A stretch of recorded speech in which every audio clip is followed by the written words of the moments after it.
אבל אנחנו לא רוצים להישאר במוסקבה. אנחנו רוצים לנסוע חזרה להביא סחורה חדשה. אז כשאנחנו אומרים שאנחנו מאלמטה, אז עושים לנו תיק מיד רטרנספורט לאלמטה. אז הרוסים חשבו שהם עושים, מי יודע, תפסו איזה שהם על קפונה, והם בינתיים חינם נסעו. אתה יודע מה זה אלמטה ומה זה מוסקבה? אני יודע, 4,000 קילומטר, אני לא יודע בכלל. המרחקים היו עצומים וכך. אמרתי, יש פה דרך. ובדרך לא עשו.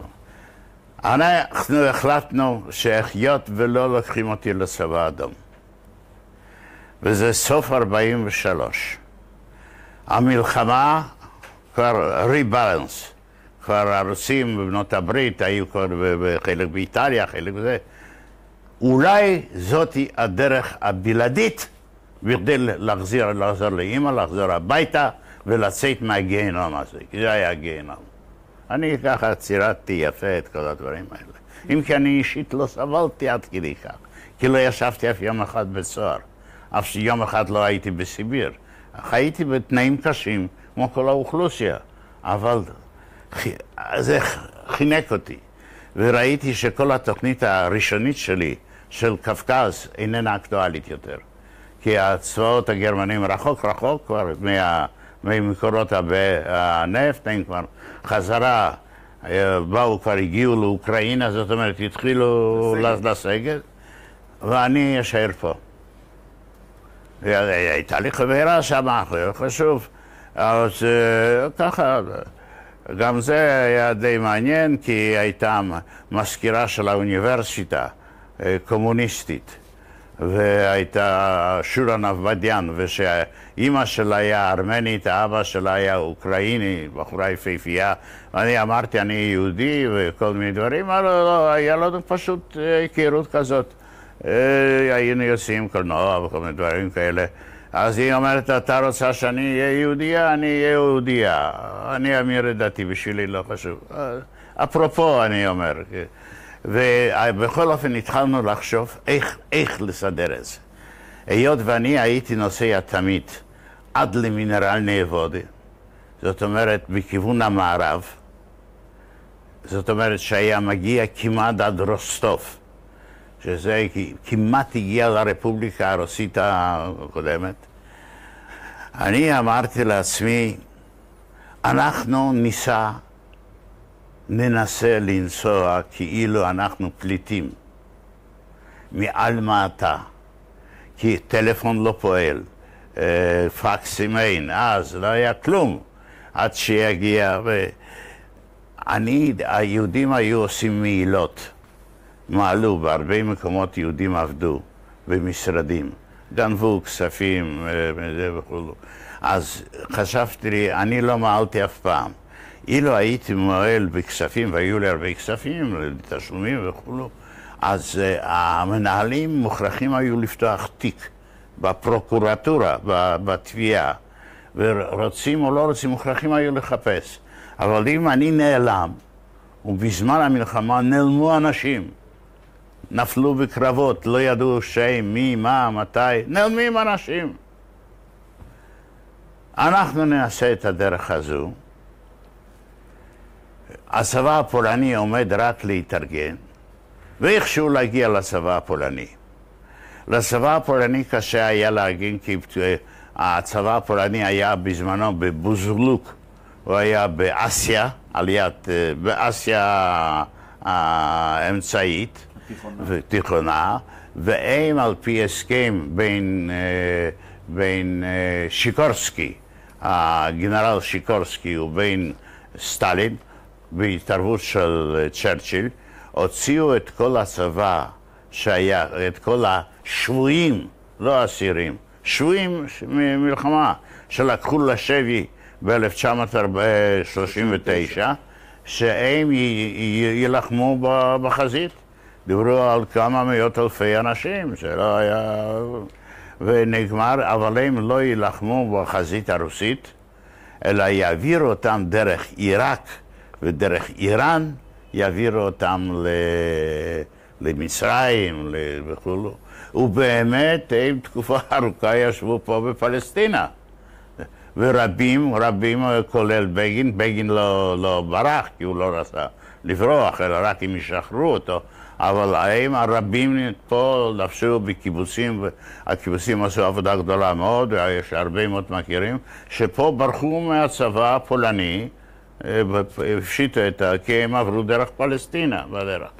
אז אני בכלל חשבתי שאם אנחנו ניסע דרך...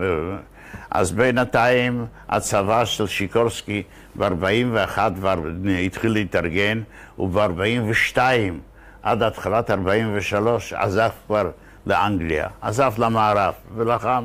אז גם הדרך הזו נסתמה. הרוסים התחילו לתכנן דבר חדש, ליצור רפובליקה פולנית קומוניסטית. זאת אומרת, לתת לפולנים, הם שנאו את הפולנים, אבל לבנות כמו כמו שיש כך וכך רפובליקות, היו 40 או כמה, תהיה 41. תהיה פולניה קומוניסטית. תחת ברית המועצות. בבקשה? כחלק מברית המועצות. במסגרת, בפרט שכשהם באו ב-39, אנחנו נעשינו ברוסיה הלבנה לאזרחים סובייטיים. אתה מבין? לי היה פספורט סובייטי. אז הם החליטו לבנות צבא, היו קרוב ל-300,000 יהודים פולנים ברחו מהמערב לברית המועצות. ושם היו אנשים מכל מערכת, זה כל כך כואב לי, שהיישוב לא יודע כלום, וכמה שאתה מדבר להם, לא אכפת להם. והם היו הרבה מאוד, איתי יושב, שלשם היינו באיזושהי מסיבה, יושב אחד מקציני קשר הראשיים של צה"ל, עם שרות שיבה, אז אני תמיד שואל שורשים. אז הוא אומר, מביאליסטוק. אמרתי, מה? ביאליסטוק? אני ביאליסטוק. אז הוא אומר, אני נולדתי בביאליסטוק. ההורים שלי ברחו מוורשה והיו בביאליסטוק, בזמן שהיו בביאליסטוק, בזמן הרוסים, אני נולדתי. אז לי רשום שאני נולדתי בביאליסטוק. מה אני רוצה לומר? אז החליטו, והיו קומוניסטים פולניים, והחליטו לעשות צבא פולני, שיהיה על טהרת הפולנים ואזרחים פולניים, עם פיקוד של הצבא האדום, לפי המבנה של הצבא האדום, והם ילחמו בפולין.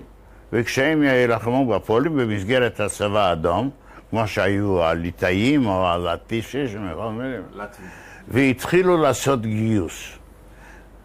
מועמדים לצבא הפולני, פרט ליהודי, והיו כל הפולנים. היהודים פחדו בפני הרוסים, בפני הפולנים, כי לא היוו, אנטישמים, לא רצו לחזור לפולניה, ואז התחיל להתארגן צבא של אנדרס.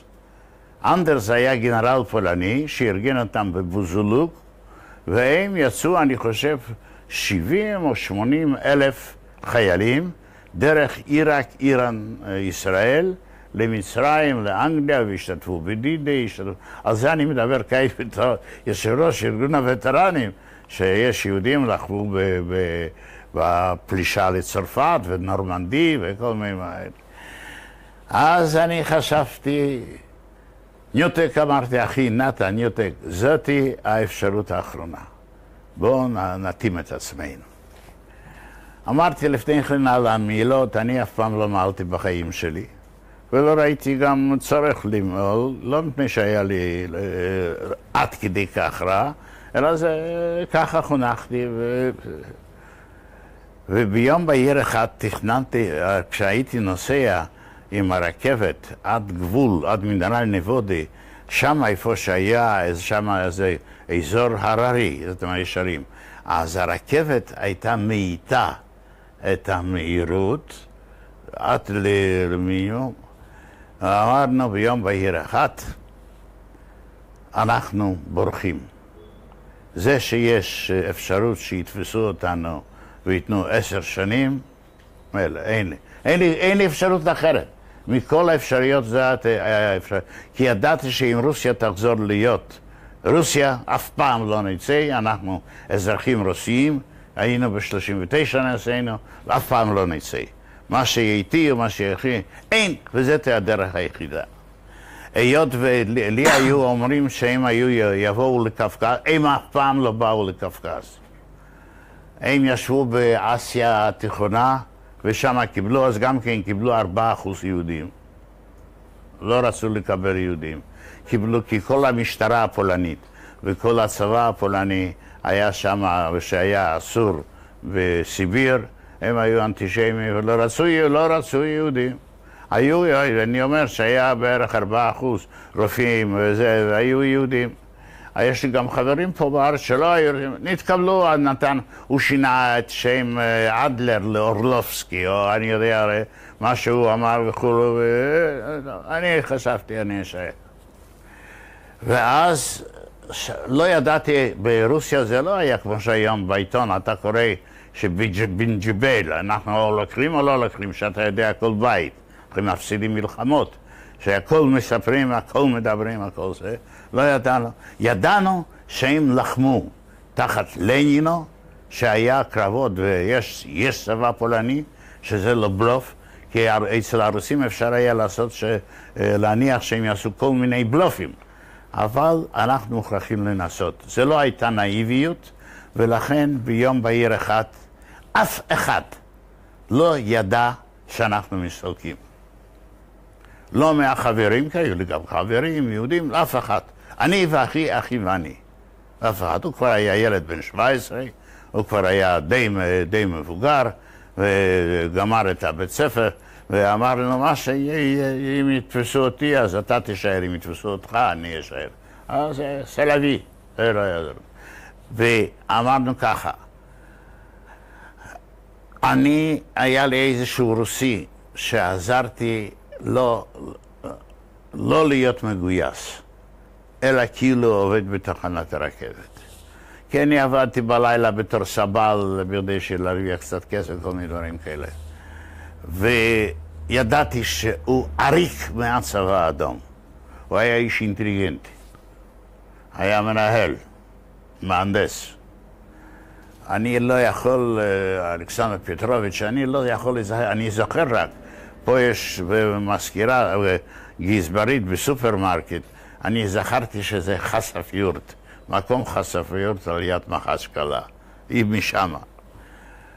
אז אמרתי, תראה, אני עומד לברוח מהנהלת רכבת ולהתגייס לצבא הפולני.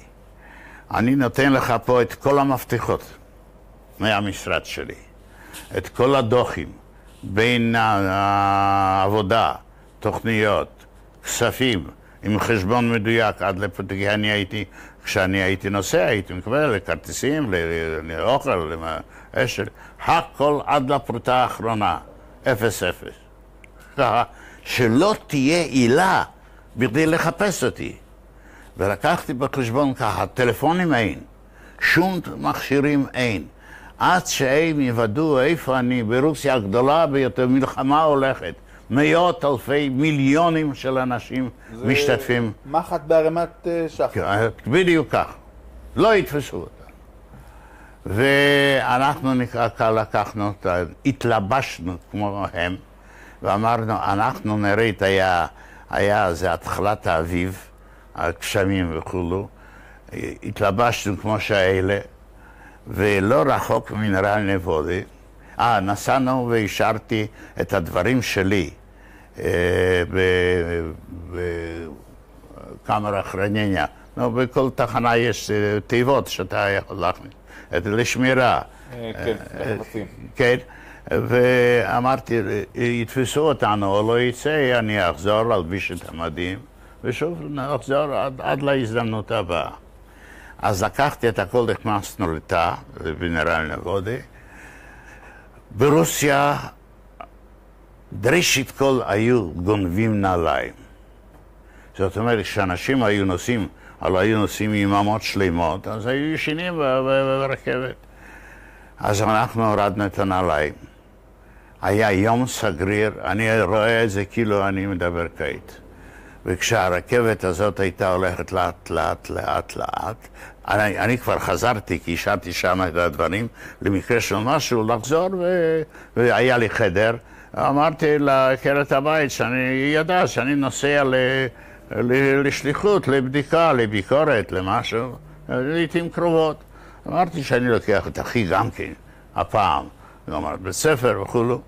השארנו שם בתחנה, עוד הפעם באנו, ונסענו ברכבת מסחרית, לא של נוסעים, גוץ, של סחורות. ואנחנו קפצנו, כשהיה במהירות של 10 קילומטר או משהו לשעה, קפצנו מהרכבת. לא רחוק היה כבר איזשהו. ואנחנו ככה היינו לבושים, בלי נעליים, רק בגרביים, וקרועים, וככה סמרטוטים, והיה לנו המעיל, התרמיל הזה, ולגמרי מראה של פליטים. ואנחנו הולכים ישר ל-NKVD. NKVD משטרה, משטרה חשאית. באותו הכפר. ואני אומר ברוסית רצוצה, יידיש, פולנית, שאנחנו מאלמטה. ואנחנו נוסעים פה לחפש את הקרובים שלנו, בכיוון רוסטוב. אני לא יודע איפה אני נמצא. הלילה גנבו לי את הנעליים. וכשהרכבת נעמדה לרגע, זרקו אותנו מפני שאנחנו יהודים. ידעו שהיו חוליגנים. לקחו לי את הכסף, לקחו לי את הכל. זהו בן דוד שלי, לא רציתי לומר לאח. אנחנו לא יודעים מה לעשות. אומללים, בכיתי וכולו והקרואים האלה. אז הקפיטן של NKVD שואל אותו, מה אתה עושה, מה אתה הולך לעשות? אמרתי, אני נוסע לצבא הפולני. הוא אומר, אחים סלוביאנים. סלוביאנים, עמים סלאביים. סלאביים. ופה, על יד זה הלכו אנשים עם אזיקים. באותו זמן כשאני דיברתי איתו. כי מה היה? הרבה דברים לא יודעים. היה צו מספר 8. הייתה עריקה המונית מהצבא האדום. עריקה, בפרט של בני המיעוטים. כי שם לעבוד בחקלאות וכו'. וכשהיו תופסים אותם, היו עד כדי כך שכאלה היו שקראו להם לבורוצ'ניק, יד שמאל. כי כשאתה היית בשדה בחיל שריון, והיית יושב איך זה נקרא, בשלוחות, הם היו מוצאים את היד השמאלית, וכדור גרמני היה פוגע בו. אבל אם הוא פוגע ביד שמאל, הוא לא יכול לראות. הוא לא רק שלא יכול לראות, הוא יוכל לעבוד. הוא יוכל לעבוד בבית, בעתיד. אז כשהיו פוגעים בו, אז היו משחררים אותו מהצבא ושולחים אותו הביתה. כי הוא כבר לא היה יעיל בשביל צבא. ולכן קראו להם לבורוצ'ניק, היד השמאלית, כל אלה השחורים. אומרים, אלה מאפגניסטן או ככה היו. אז אני אמרתי, אותנו זרקו ואנחנו לא יודעים איפה. אחים סלוביאנים, איפה אתם? אמרתי, אני לא יודע איפה אני נמצא. אני לא יודע מאיפה אני בא. אני יודע שאני נוסע שם, היית מחליף 10, ככה רציתי לטשטש אותו. אז אמרתי כמה חברות, אני פה ירדתי. אז הוא אומר לי ככה, אתה רואה? הגבנו הזה, הזבל הזה, בורח מהחזית. תראה, פה אני מוביל, ואתם נוסעים לחזית. כל הכבוד. אתם מחפשים את החזית. אתם מראים את הכבוד הפולני. הפולנים, אצל הרוסים, הם בני תהילה, אתה יודע, אינטליגנציה, ואתם נוסעים. והתחיל לירוק עליהם. מטרי! והוא מראה להם, עליי ועל אחי. זה מסכנים, תתן לעצמך, גשם יורד, סתווי, הכל אפור. הוא יושב שם ממש. הוא אומר, תחכו חצי שעה. מי אתם? מה אתם? דבר אחד שבמשך כל התקופה הזאת, לא שיניתי את שם משפחתי ולא את שם הפרטי, הנתונים האישיים. שאדלר יישאר. אני הייתי ממשפחה גאה ורציתי למות בתור בן אדם. מה שיהיה. גנבו ממני, ואני לא יודע, אין פרוטה מה לאכול, אנחנו לא אכלנו פה, אין לנו כלום. אתה מסתכל עליי, הוא אומר, תן לי חצי שעה. אמרתי לאחי, ניותק זה לא טוב. אם תוך חצי שעה הוא לא אומר לנו, אנחנו מסתלקים מפה, חוזרים למינרל נאבודה, 4-5 קילומטר רגלי, ונחזור לחיים. כעבור חצי שנה בא קפיטן, עוד הפעם, איזה דרגה יש לך? אז אני אמרתי, אני עוד כשהייתי בצבא הפולני, אני לא הייתי עוד. הייתי אצלנו, הייתה הכשרה צבאית וכולו, בסדר קצינים, כן? אז אני אמרתי, איזה דרגה יש לך? אמרתי, אני רציתי לחפש דרגה שהם לא מכירים. אז אמרתי לה, אני פרפורשיק.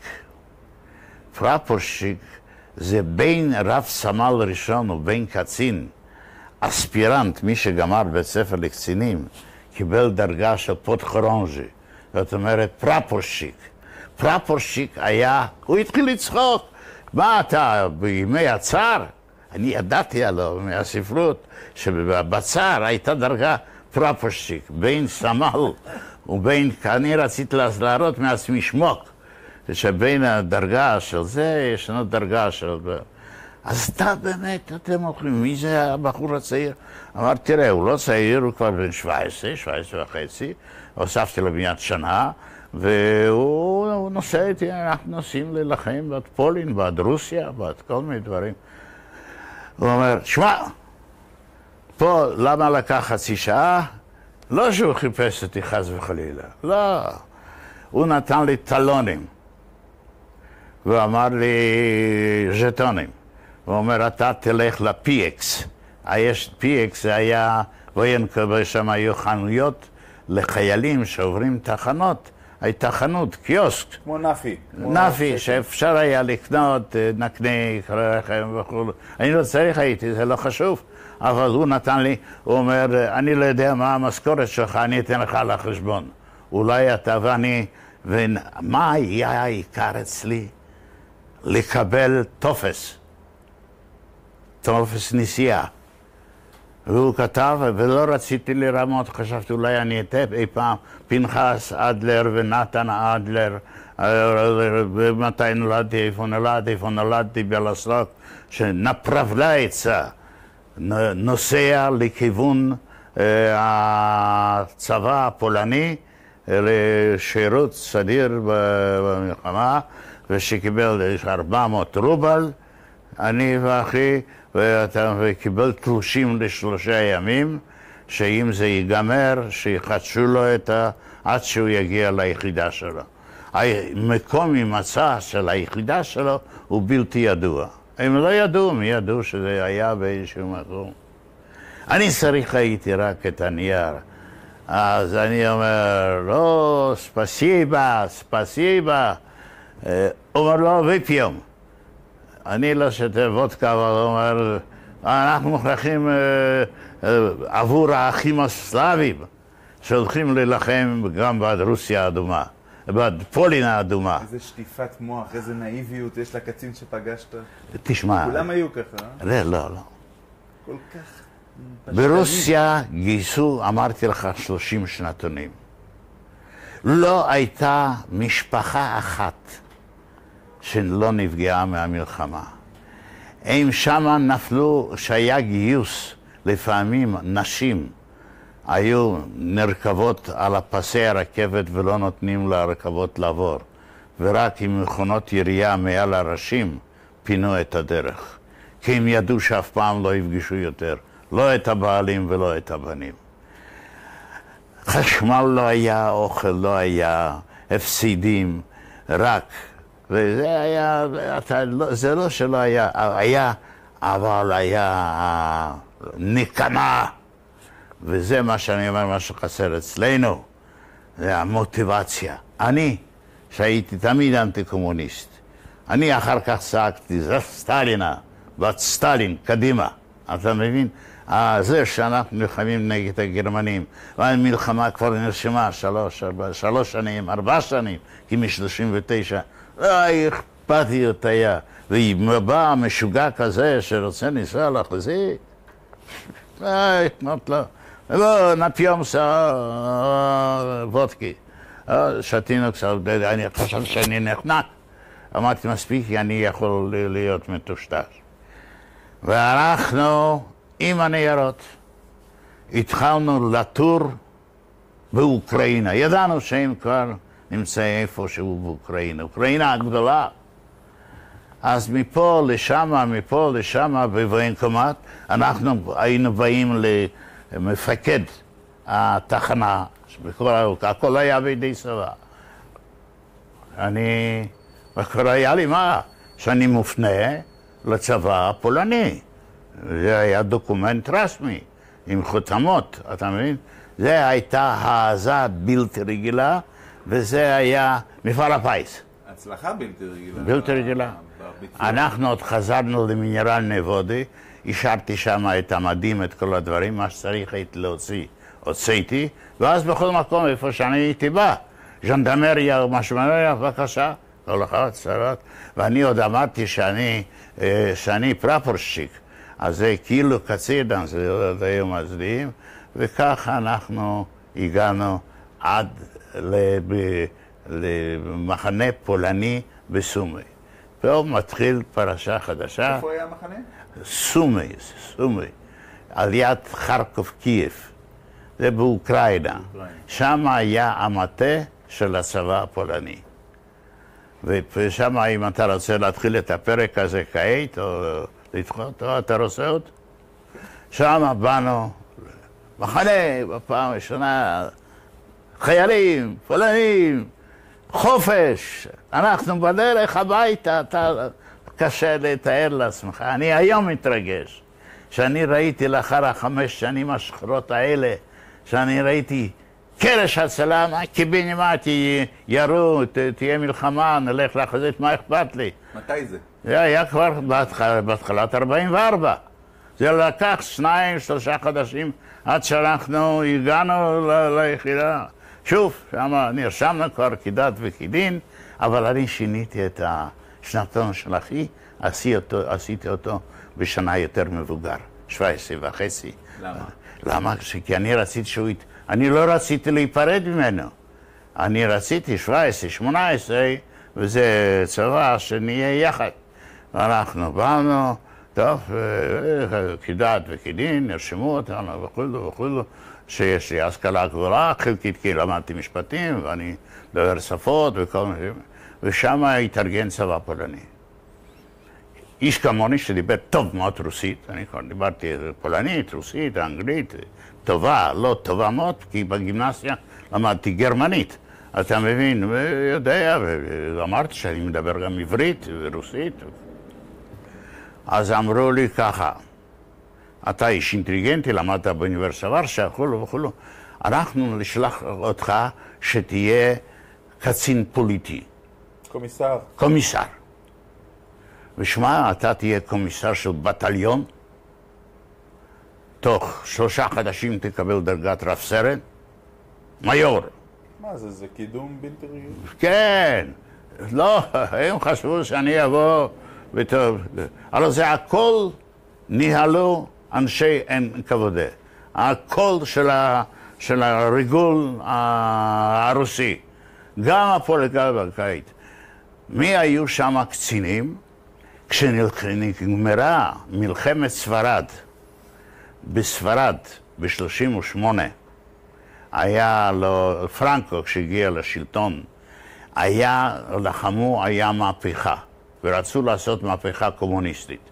מצד אחד היה רוסים, מצד הגרמנים, עם המטוסים הגרמנים, לא קונדור, שכחתי.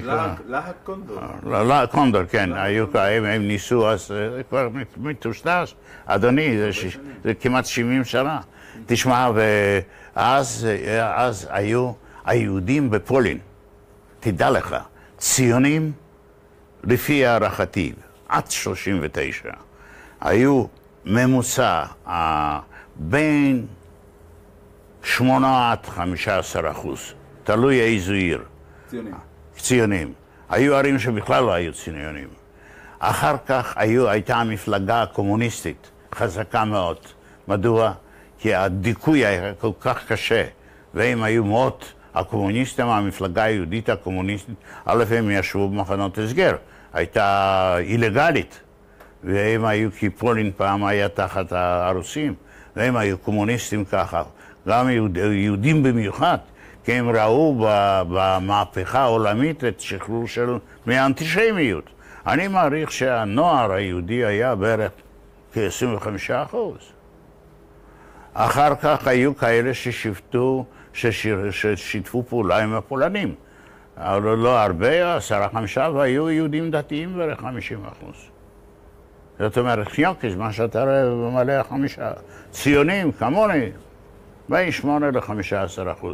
היה בית"ר, והיה שומר הצעיר, היה מכבי, אבל זה היה אינטליגנציה יהודית, נוער, אבל גם כן, כי לא ראו בזה אפשרות להתקדם באוניברסיטה.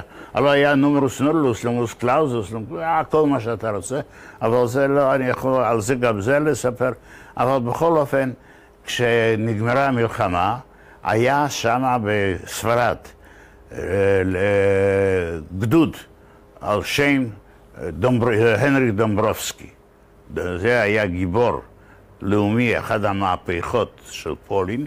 היו 3 מהפכות נגד הצאר, ושם היו כמעט כולם יהודים קומוניסטים. מפולין ברחו הרבה מאוד יהודים לספרד, בכדי מספרד לעבור לרוסיה. קומוניסטים. מה הבן של גרינבוים? של גרינבוים גם כן, טוב, הוא היה קומוניסט. אליעזר גרינבוים. כן, אז היו הרבה מאוד קומוניסטים באוניברסיטאות.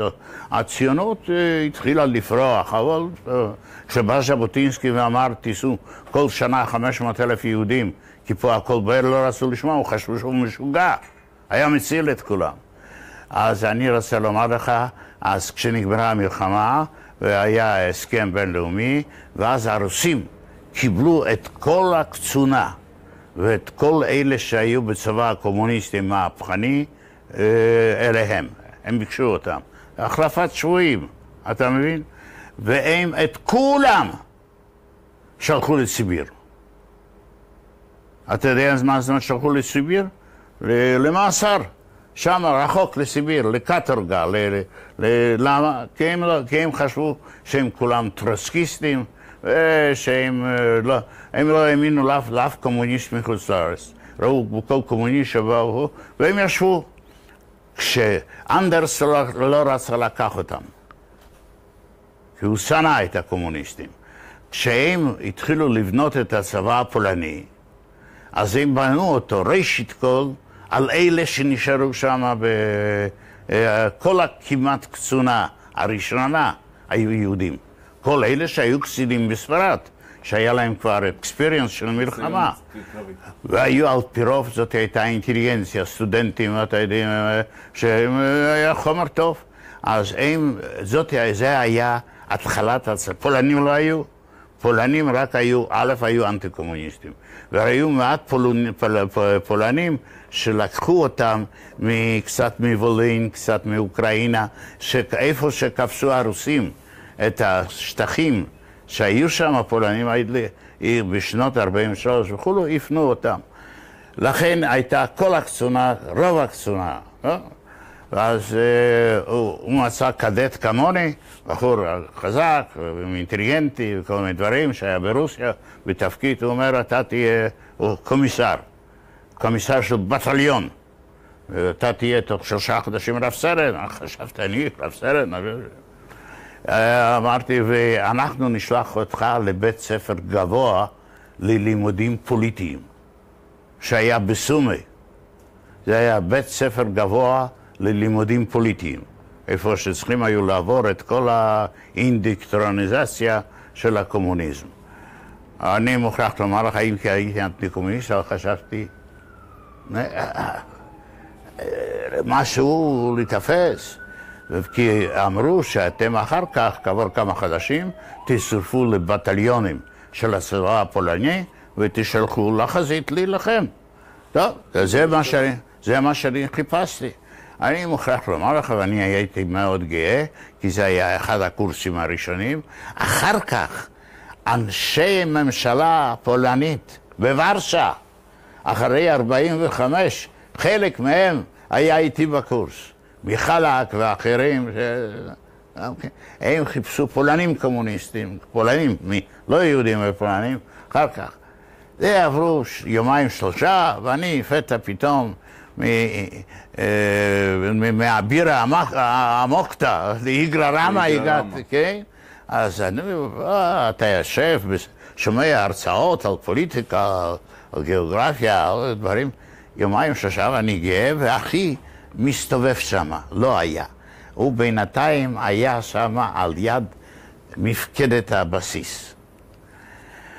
ואני פוגש, אני הולך במחנה, שם היה מחנה עצום.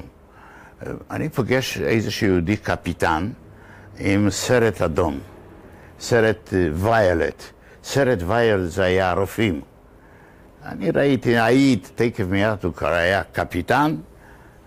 אני ככה מסתכל עליו, הוא שואל אותי, תסלח לי, אתה יהודי? אמרתי, כן.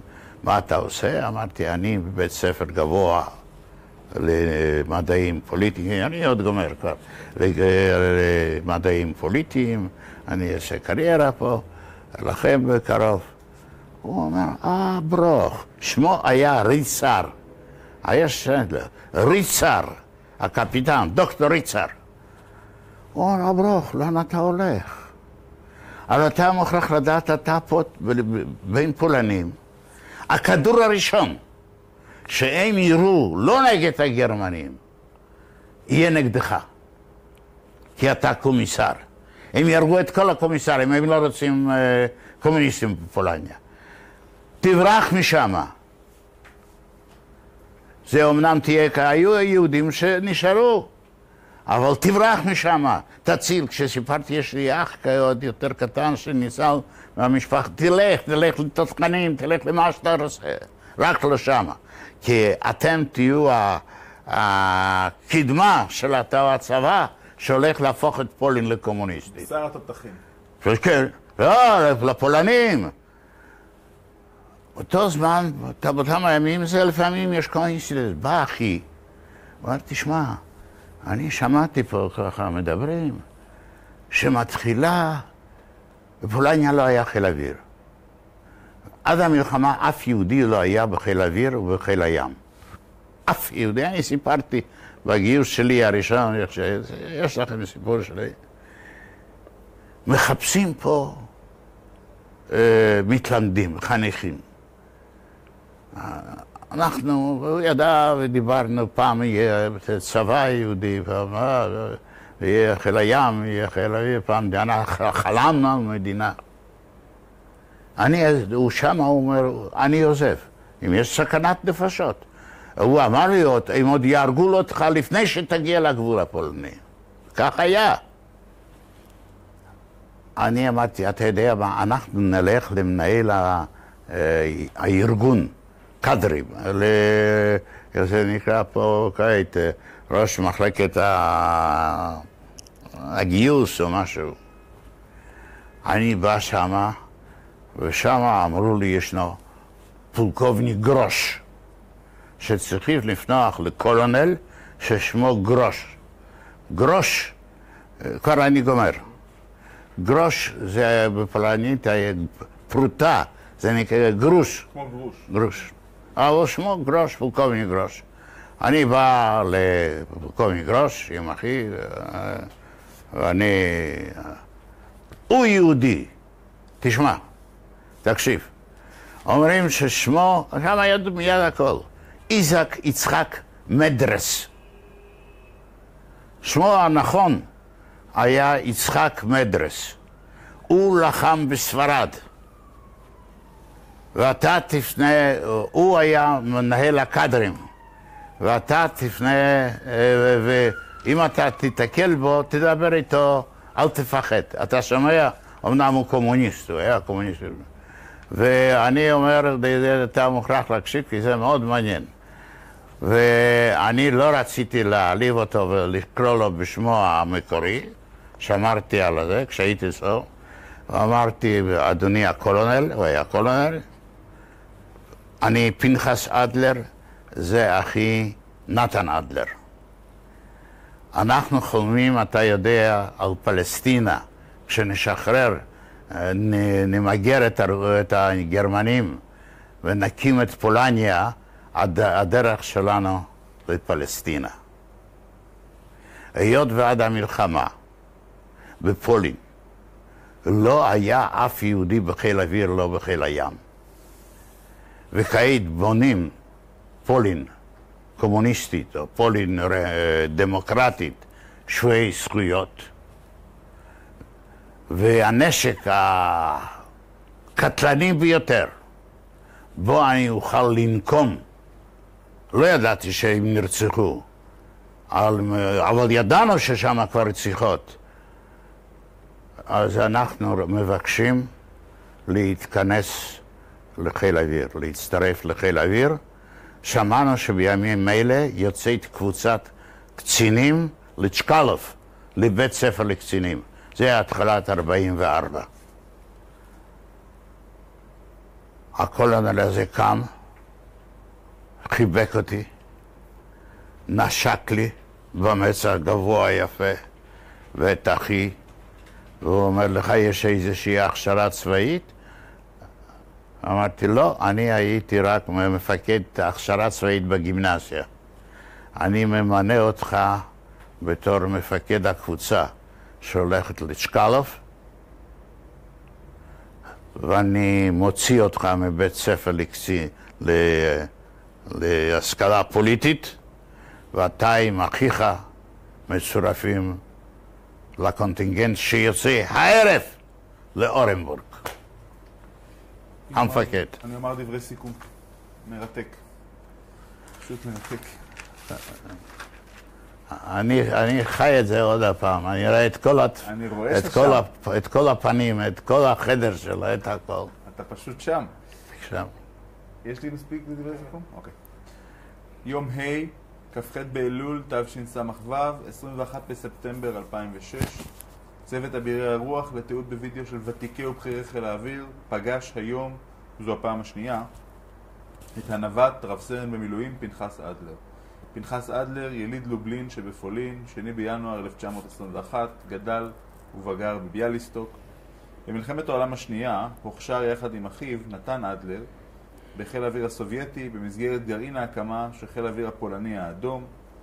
השתתף בקרבות כנווט מפציצים ותובלה. לאחר שמרבית המשפחה נספתה בשואה, הגיע בדרך לא דרך לארץ והצטרף לשורות חיל האוויר הישראלי כנווט על מפציצי B-17 בטייסת 69 ואחר כך כנווט תובלה בטייסת 103 על מטוסי דקוטה. את עיקר שירותו הסדיר עשה כמדריך נווטות וכמדריך קרקע ראשי בבית הספר לטיסה בכפר סירקין. מספר 12. בהחלט. בשנת 1954 השתחרר מצה"ל ושירת במילואים עד לשנת 1983. הגענו לכאן על מנת לגבות מפנחס אדלר עדות מפורטת אודות מקורותיו בחיל האוויר הסובייטי ושירותו בסדיר ובמילואים בחיל האוויר הישראלי. המפגש התיעודי עם רב סרן במילואים פנחס אדלר התקיים בביתם של דיאנה ופנחס אדלר ברחוב השופטים 26 שבתל אביב. אכן שמענו היום את המשך סיפור הבריחה וההישרדות בתקופת מלחמת העולם השנייה, ואנחנו כבר בשנת 1944 עם חוליית החיבור אל הצבא הפולני ומשם לשורות חיל האוויר האדום. הפולני האדום. כן. בצוות ההפקה היו הצלמים רועי חמם ואור זילברמן, המפיקה היא סגן משנה עדי קופמן, מראיין, ראיין, אבי משה סגל, עוצר מוזיאון חיל האוויר בחצרים. תודה רבה לפנחס אדלר. איפה השורשים?